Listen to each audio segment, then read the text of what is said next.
찬양하라 내 영혼아.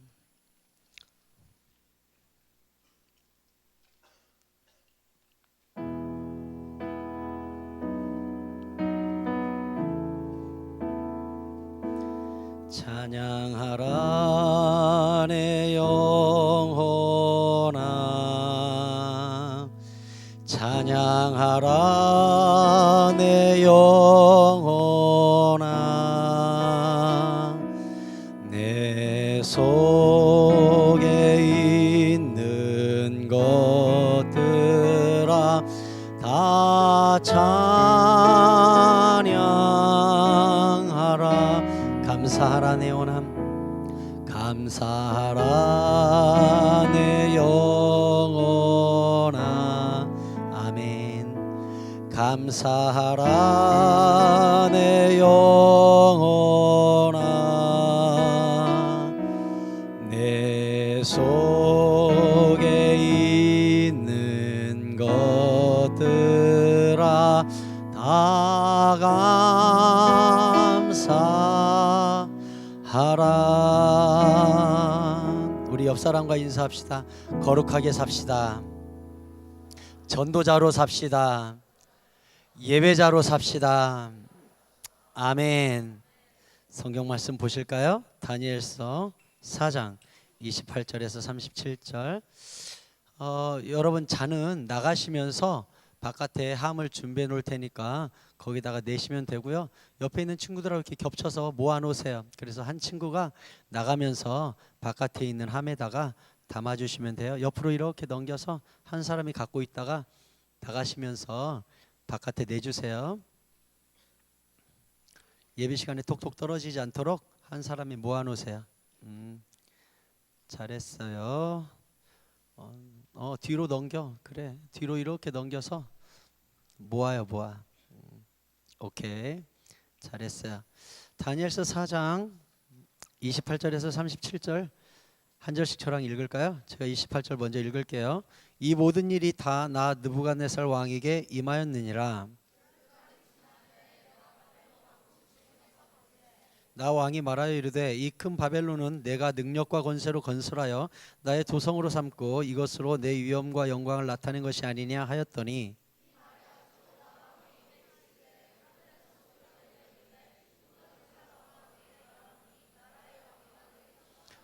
내가 사람에게서 쫓겨나서 들짐승과 함께 살면서 소처럼 풀을 먹을 것이요 이와 같이 7대를 지내서 지극히 높으신 이가 사람의 나라를 다스리시며 자기의 뜻대로 그것을 누구에게든지 주시는 줄을 알기까지 이르리라 하더라.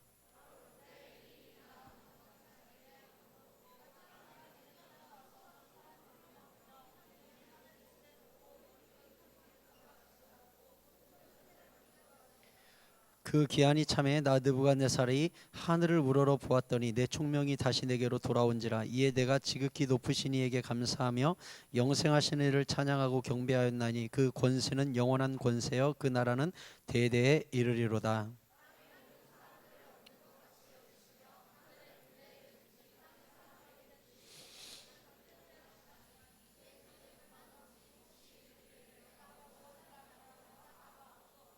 그때 내 총명이 내게로 돌아왔고 또 내 나라의 영광에 대하여도 내 위엄과 영광이 내게로 돌아왔고 또 나의 모사들과 관원들이 내게 찾아오니 내가 내 나라에서 다시 세움을 받고 또 지극한 위세가 내게 더하였느니라. 그러므로 지금 나 느부갓네살은 하늘의 왕을 찬양하며 칭송하며 경배하노니 그의 일이 다 진실하고 그의 행하심이 의로우심으로 교만하게 행하는 자를 그가 능히 낮추심이라. 아멘. 잘 들으세요. 고개를 드시고 목사님을 보세요. 오늘 먼저 느부갓네살을 이야기하기 전에 다니엘과 느부갓네살의 꿈에 대해서 얘기를 해야 되겠습니다. 고개를 들어서 목사님을 보세요. 요즘 계속 저와 함께 다니엘서를 나누고 있죠. 느부갓네살 왕이 계속 하나님을 대적하다가 풀무불 사건을 통해 하나님이 정말 살아계시는구나, 위대하구나, 이제 예수 믿는 자, 하나님을 믿는 자를 가로막는 자는 내가 혼내줄 것이다 하는 것까지 우리가 지난달에 말씀을 들었었어요. 그 후로 느부갓네살 왕이 꿈을 꿨어요. 어느 날 꿈을 꿨는데 어떤 꿈을 꿨냐, 굉장히 큰 나무가 있는데 얼마나 큰 나무냐면 그 꼭대기가 하늘에 닿아 있는 나무니 얼마나 크겠어요. 근데 그 나무에 수많은 새와 들짐승이 와서 그 과일을 먹고 그 밑바닥에 수많은 사람들이 와서 그 그늘에서 쉬고 열매를 따먹는 꿈을 꾼 거예요. 그런데 그 꿈을 한참 보고 있는데 하늘에서 한 천사가 내려온 거예요. 나무 옆에 그 천사가 서 있는데 하늘에서 소리가 나는 거예요. 그 나무를 잘라버려라. 그러니까 이 나무를 갖다가 천사가 잘랐어요. 그랬더니 하나님이 위에서 소리가 나는 거예요. 밑둥은 내버려 둬라. 7년 후에 다시 싹이 날 것이다 하는 꿈을 꾼 거예요. 그러고 나서 느부갓네살왕이 꿈을 깬 다음 뭐야 이게 또 무슨 꿈이야. 굉장히 두렵고 떨렸어요. 그런데 과거에 꿈을 탁월하게 풀어냈던 한 사람이 생각난 거죠. 누구예요? 다니엘이에요. 다니엘 불렀어요. 다니엘아, 예전에도 네가 꿈 한번 제대로 풀었었지? 내 꿈 좀 해몽 좀 해봐. 뭔데요? 야, 꿈속에 큰 나무가 나타났는데 꼭대기가 하늘에 닿았더라. 그리고 한 천사가 내려왔는데 위에서 소리가 나서 잘라버려라 하는데 자르더라. 그리고 7대에 이르러 다시 싹이 난다는 이런 꿈이다. 그 꿈을 듣고 다니엘이 떨었다고 나와요. 덜덜덜 떨면서 다니엘이 말합니다. 왕이여, 나는 이 꿈이 당신에게 응하지 않게 되기를 바랍니다. 무슨 꿈인데 그래? 그 꿈은 무슨 뜻이냐면 그 나무는 당신입니다. 당신 왕을 상징하는 겁니다. 이 당신이라는 느부갓네살이라는 왕의 이 나무에 수많은 새와 들짐승과 백성이 와서 먹지 않습니까? 그 끝에 하늘까지 닿은 이 바벨론의 나라 왕이신 당신입니다. 그런데 천사가 내려와서 자르라고 하지 않았습니까? 당신이 왕에서 쫓겨날 겁니다. 몇 년간? 7년간. 그리고 7년 후에 다시 싹이 나게 될 텐데 그때 왕에 복귀하게 될 겁니다. 근데 저는 이 일이 당신에게 응하지 않게 되기를 바랍니다. 제가 이 일이 응하지 않게 되는 방법도 가르쳐 드릴게요 하고서는 27절에 방법도 가르쳐 줬어요. 왕이여, 내가 아뢰는 것을 받으시고 공의를 행하심으로 죄를 사하고 가난한 자를 긍휼히 여김으로 죄악을 사하소서. 그리하면 왕의 평안함이 혹시 장구하리이다. 무슨 얘기예요?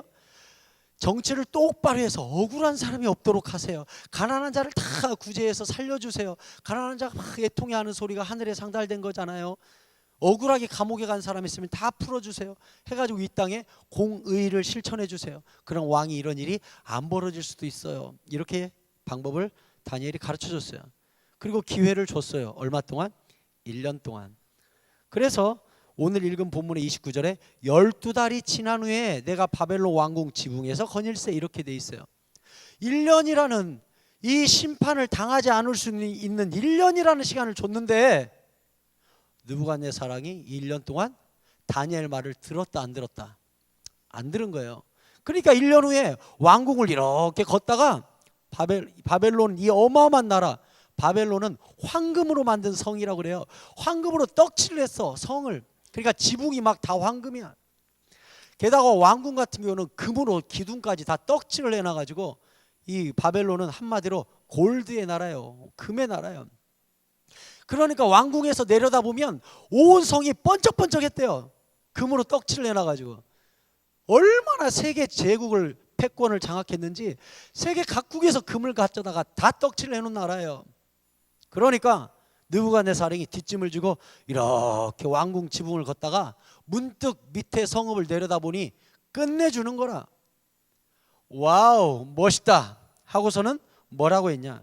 30절에 나 왕이 말하여 이르되 이 큰 바벨론은 내가 능력과 권세로 건설했고 나의 도성으로 삼았고 이것으로 내 위엄과 영광을 나타낸 것이 아니냐.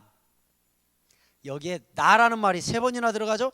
내가 능력과 권세로 건설했어. 나의 도성이야. 내 위엄과 영광을 나타낸 거야. 이렇게 말했어요. 이 말이 입에서 31절에 이 말이 아직도 내 왕의 입에 있을 때 하늘에서 소리가 내려 이르되 느부갓네살 왕아 너에게 말하노니 너의 왕위가 너에게서 떠났느니라 하고는 이때 느부갓네살 왕 머리에서 하나님이 지혜와 총명을 뺏어버렸어요. 백치를 바보를 만들었어요. 미치게 만들었어요. 느부갓네살 왕이 어떻게 됐냐? 33절에 바로 그때 이 일이 나 느부갓네살에게 응함으로 내가 사람에게 쫓겨나서 소처럼 풀을 뜯어먹고 몸이 하늘 이슬에 젖고 머리털이 독수리털과 같이 자라났고 손톱은 새 발톱같이 되었더라. 몇 년간? 7년간. 역사 기록에 가면 느부갓네살 왕을 위해서 별도로 울타리를 쳤다고 해요. 왕궁 뒤뜰 울타리에서 느부갓네살 왕이 미쳐가지고 사람에게 버림을 받고 풀 뜯어먹고 머리카락이 길게 자라고 발톱이 손톱이 새발톱처럼 삐죽하게 그렇게 7년을 풀 뜯어먹으면서 소리 지르면서 살았다고 역사가 기록하고 있어요. 왜? 교만해서 내가 한 거야, 내가 했다고. 하나님이 정말 네가 했을까? 너에게서 한번 총명을 뺏어볼까? 뺏어보니 미쳐버렸어요. 하나님 앞에 잘난 척했다가 아무것도 아니라는 사실을 깨닫게 된 거예요. 전어도 제가 그런 이야기 한번 했었죠. 제가 인천 전도사 때예요. 그때는 한 달에 한 번씩 치매 노인들, 버림받은 사람들, 미친 사람들, 장애인들 모아놓은 요양시설에 가서 목욕봉사했었어요. 한 달에 한 번씩 가면 목욕시킨다는 게 참 힘들더라고요. 할아버지 한 분 목욕시키고 나면 온몸에 땀이 쏟아져 가지고 굉장히 힘든 중노동이더라고요. 매달 갔었거든요. 근데 우리가 갈 때마다 그 요양원에 후원금을 10만 원씩 드렸어요. 이걸로 좋은 데 쓰시라고. 그런데 어느 날이에요. 제가 그때도 아이들 데리고 가서 봉고차 타고 가가지고 할아버지 한 분을 또 때를 밀어드리고 목욕을 해드리는데 이게 얼마나 냄새가 나는지 몰라요. 굉장히 이게 피곤한 일이에요. 근데 매달 갔죠. 그래서 이제 막 목욕을 시켜드리는데 할아버지가 내가 목욕을 시켜주는데 막 울어요. 할아버지 왜 울어요? 우리 아들내미가 5년째 안 찾아와. 5년째 보고 싶어 보고 싶어 하고 막 울어요. 할아버지가 한 80대 가까이 됐는데 저도 너무 속상해서 할아버지 저를 아들이라고 생각하세요. 근데 할아버지가 눈이 잘 안 보여. 거의 실명을 하셨어요. 그래서 나를 이렇게 쓰다듬으면서 고마워요 고마워요 막 울어요. 할아버지 뭐 드시고 싶은 거 있으세요? 괴기가 먹고 싶어. 괴기가 고기가 먹고 싶대. 얼마나 가슴이 아픈지 그 다음 달부터 갈 때 정육점에 가서 고기를 10만 원치 샀어요. 지금부터 15년 전이니까 고기 15만 원치 사면 엄청나게 큰 덩어리를 줬습니다. 비닐에 쌓여 있는데 굉장히 커요. 그럼 그걸 끙끙거리고 가가지고 봉고차에다 실으면 봉고가 출렁할 정도로 고기를 많이 줬어요. 그걸 싣고 가가지고 우리가 도착하자마자 고기부터 내드리면 그날 점심은 고기 파티를 이제 하는 거예요. 그런데 이 사람들도 좀 그래. 점심을 먹으려고 가보면 김치찌개 고깃국 같은 거 이만큼 해가지고 고기 조금 넣어서 줘요. 참 가슴이 아픈 거죠. 저는 좀 그날이라도 고기를 좀 많이 주기를 바라는 마음으로 들고 가는 건데 정말 이만큼 줘요. 너무 가슴이 아프죠. 그날도 고기를 들고 가가지고 점심을 먹고 목욕봉사가 끝났어요. 그날은 다른 팀이 왔다가 가지고 목욕시킬 사람이 별로 없었어요. 빨리 끝났거든요. 빨리 끝났기 때문에 한 방에 삥 둘러앉아서 음료수를 한 잔, 커피 한 잔 하면서 대화를 나누고 있었어요. 방바닥에 10명 정도 삥 둘러앉았죠. 각 방마다 방장이 있었어요. 그 방은 40대 후반 아저씨가 방장이었는데 40대 후반 아저씨임에도 불구하고 치매 요양시설에 와 있는 게 이상해서 제가 물었죠. 아저씨는 사지 멀쩡해 보이는데 왜 여기 와 있어요? 근데 그 아저씨 머리를 빡빡 밀어놨는데 머리가 울퉁불퉁해요. 그래서 아저씨는 왜 머리가 울퉁불퉁해요? 제가 한번 만져봐도 돼요? 만져보래요. 쓰다듬어 보니까 뼈가 울퉁불퉁해요. 머리뼈가. 그래서 아저씨 머리 왜 그래요? 그랬더니 몇 년 전에 죽으려고 4층에서 뛰었대요. 4층에서 뛰었는데 머리가 빵 땅에 부딪혀가지고 두개골이 다 깨졌답니다. 병원에 실려갔는데 엑스레이를 찍어보니까 놀랍게도 뇌는 멀쩡해요. 그래서 뼈만 붙였대요. 한 2년 있다가 또 뛰었대요. 이번에도 또 머리가 박살나서 병원에 실려갔는데 이번에도 엑스레이를 찍어보니까 뇌는 멀쩡하고 머리뼈만 깨진 거예요. 그걸 다 붙여놨어요. 그래가지고 가서 쓰다듬어 보니까 머리뼈가 울퉁불퉁해요. 그래서 이분을 요양시설로 자녀들이 보낸 거예요. 와 있더라고요. 멀쩡하고 말도 잘해요. 더 이상한 건 이 아저씨 옆에 30대 중반 정도 되는 키는 180이 넘는 얼굴이 하얗고 잘생긴 청년이 있었어요. 굉장히 잘생겼어요. 그래서 내가 이렇게 봤는데 그 사람이 온몸을 이렇게 떨고 있어요. 그런데 입에다가 수건을 물고 침을 막 흘리고 있더라고요. 이러면서 그래서 내가 그 방장 아저씨한테 물었죠. 옆에 있는 분은 굉장히 젊어 보이는데 왜 여기 와 있나요? 그리고 입에다가 왜 수건은 물려놨나요? 그랬더니 저보고 그래요. 말도 마세요. 얘가요, 이 수건만 없으면 집에 있는 쓰레기를 다 주워 먹어요. 아침에 일어나 보면 입에 가득히 쓰레기가 들어있고 이빨 사이에 머리카락이 얼마나 끼어 있는지 그거 빼내는 게 얼마나 힘들어가지고 수건을 물려놨다는 거예요. 침을 질질 흘리고 있는데 밥 먹을 때만 빼준대요. 그러더니 저보고 충격적인 말을 했어요. 전도사님, 이 친구요, 여기 요양시설 오기 전에 대학병원 의사였어요. 차트 들고 병원 복도를 막 들고 가다가 하고 딱 넘어지고 이렇게 됐어요. 여기 온 지 4년 됐는데 부모가 한 번도 안 찾아왔어요.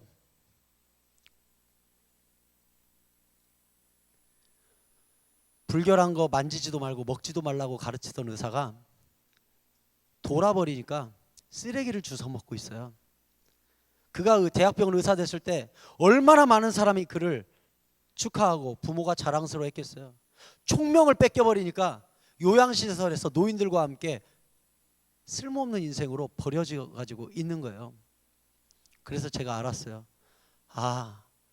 하나님이 총명 뺏어버리면 아무것도 아니구나. 하나님이 떠나버리면 아무것도 아니구나. 내가 좀 이쁘니까? 잘생기니까? 그래, 교통사고 한번 나서 하반신 마비돼봐라. 어떻게 되나?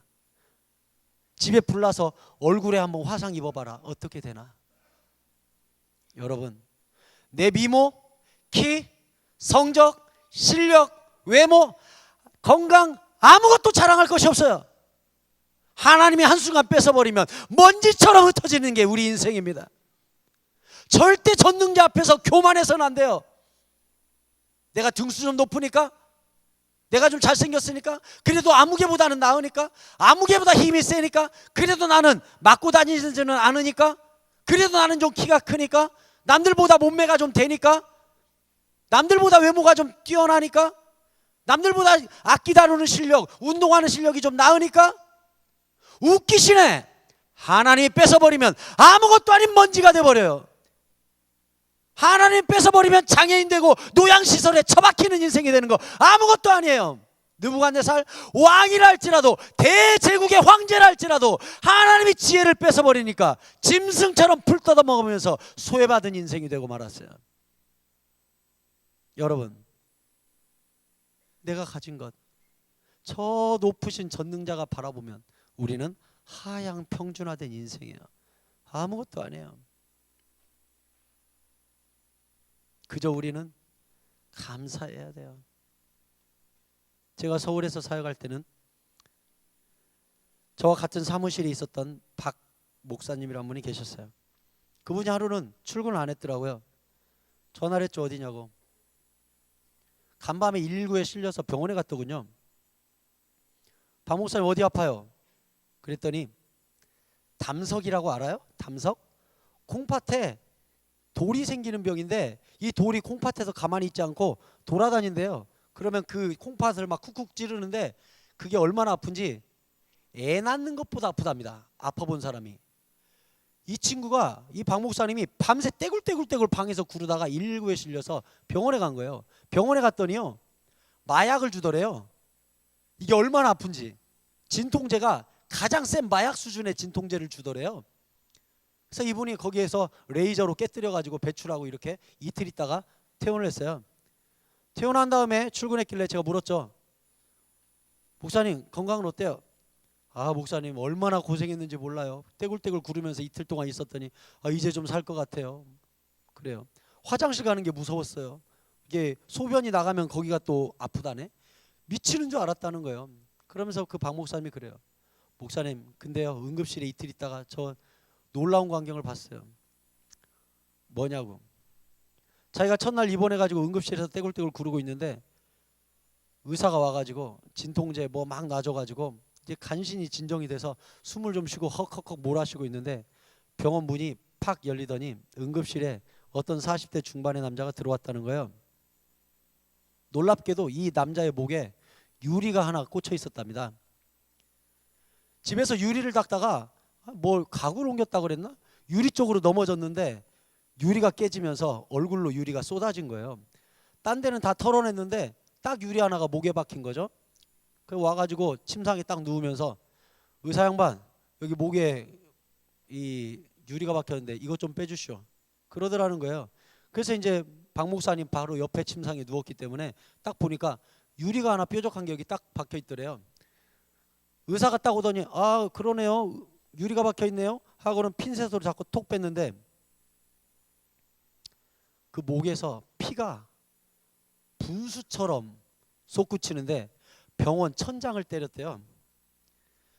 이 박 목사님이 너무나 놀래가지고 어떻게 피가 천장에 닿을 수 있지? 피가 솟는데 그러니까 의사들이 달라들어가지고 목에다가 손을 대고 지혈을 하고 다 달라드는데 30분 있다 죽더래요. 죽었답니다. 자기 옆에서. 저보고 그래요. 목사님, 저는 인생이 이렇게 허망한 건지 몰랐어요. 유리 하나에 사람이 죽더군요. 내 옆에서 사람이 죽었어요. 내가 어떻게 된 거냐 그랬더니 핀셋으로 유리 톡 빼자마자 피가 솟구쳐서 죽었다는 거예요. 목사님 인생이 이렇게 허망한가요? 그러더라고요. 여러분 정말 이 인생을 우리 인생 너 천국으로 데려와야겠다 하나님 맘먹으면 유리 조각 하나에도 우리가 죽어요. 그게 우리 정말 나약한 인생이에요. 절대 하나님 앞에서 교만하면 안 되고 오늘 하루라는 기회를 주신 하나님께 최선을 다해 사세요. 내일이 없을 수 있다는 사실을 우리가 명심해야 돼요. 너무나 나약한 우리 인생이에요. 하나님이 지혜와 지식을 뺐으면 왕이라도 짐승이 되는 거예요. 느부갓네살은 7년 동안이나 짐승처럼 울타리에서 풀 뜯어 먹으면서 살았어요. 그러다가 34절에 그 기한이 참에 나 느부갓네살이 즉 7년이 지남에 느부갓네살이 하늘을 우러러봤더니 내 총명이 내게 다시 돌아왔다는 거예요. 느부갓네살의 지혜와 명철이 언제 돌아왔다고요? 하늘을 우러러 보았더니. 여러분 우리 교사 밴드에 우리 선생님 한 분이 글을 올렸어요. 돼지는 죽을 때까지 하늘을 보지 못한다라는 제목이에요. 돼지가 목과 등뼈의 구조상 이렇게 구부러져서 평생 땅밖에 못 본답니다. 하늘을 못 본대요. 땅만 보고 산대요. 돼지가 유일하게 하늘을 보는 때가 두 번 있는데 첫 번째는 자빠졌을 때 하늘을 본답니다. 두 번째는 돼지 통구이가 되기 위해 꼬챙이에 끼워놓으면 매달려서 하늘을 본답니다. 딱 두 번. 여러분 하늘을 보지 못하는 인생을 저는 돼지라고 이야기하고 싶어요. 우리는 하늘을 바라보기 때문에 예배의 자리, 전능자를 바라보기 때문에 이 자리에 앉아 있는 줄로 믿습니다. 맞아요. 우리는 하늘을 아는 사람이에요. 하나님을 아는 사람이에요. 그 전능자 앞에 우리는 철저히 겸손해야 돼요. 하나님이 총명을 뺏어버리면 아무것도 아니라는 사실을 분명히 인식해야 돼요. 여러분 다윗이 왜 죄악에 빠지게 됐죠? 그도 왕궁을 거닐다가 교만하게 여기다가 음란에 빠지게 됐어요. 바벨탑은 왜 무너졌어요? 우리가 하나님께 한번 올라가 보자 라고 탑을 쌓다가 무너지게 됐어요. 하나님은 교만하면 반드시 공격하십니다.